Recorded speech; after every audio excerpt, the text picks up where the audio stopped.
Grabe jackpot daw ang Lakers kay Spencer Dinwiddie.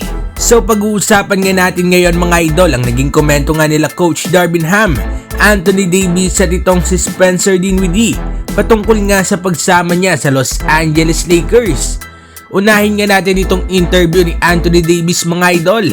Aniya ay magkakaroon na naman nga sila ng isang malaking point guard, kayang tumira at dumepensa.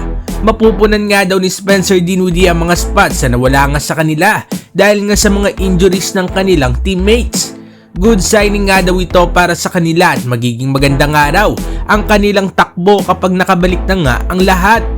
So mukhang excited nga itong si Anthony Davis sa kanyang bagong teammate at asahan nga natin mga idol ang mga pick and roll at labs nga sa pagitan nila AD at Dinwiddie. Ano masasabi ninyo dito mga idol? Agree ba kayo dito kay Anthony Davis? At para naman sa sunod na interview ay dito naman kay Coach Darvin Ham. Aniya ay makakatulong nga daw ang size si Dinwiddie sa Lakers dahil mas madedepansahan ng araw nila nga ang malalaking wing players. At gusto niya nga rin daw na masubukan itong si Dinwiddie sa lineup na kasama nga sina LeBron at AD. At sa tingin nga daw ni Darvin Ham ay talagang fit nga daw at magko-complement nga ang laruan ni Dinwiddie kay LeBron at AD dahil kaya nga raw nitong dumepensa at pumasa. Sinabihan nga daw nila Darvin Ham itong si Dinwiddie na wag nga matakot magkamali at gawin nga lang daw ang gusto nito. At sobrang excited nga daw ng Lakers organization sa pagdating nga nito ni Dinwiddie. Ano masasabi ninyo dito mga idol? Agree ba kayo sa sinabi ni Coach Darvin Ham? At para naman sa huling interview ay itong mismo na si Spencer Dinwiddie kung saan nga sinabi nito ang kanya mako-contribute sa Lakers.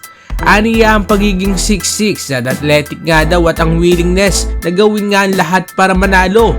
Gusto niya nga rin daw na maging agresibo at iset nga ang tono ng kanyang laro at maglaro nga ng may high IQ. Pangako nga rin daw ni Dinwiddie na magiging low turnover guy siya. At dahil nga kasama niya nga daw ang arguably GOAT nga na si LeBron ay sisiguraduhin nga daw niya na papasok ang kanyang mga open shots mula nga sa pasa ni LeBron.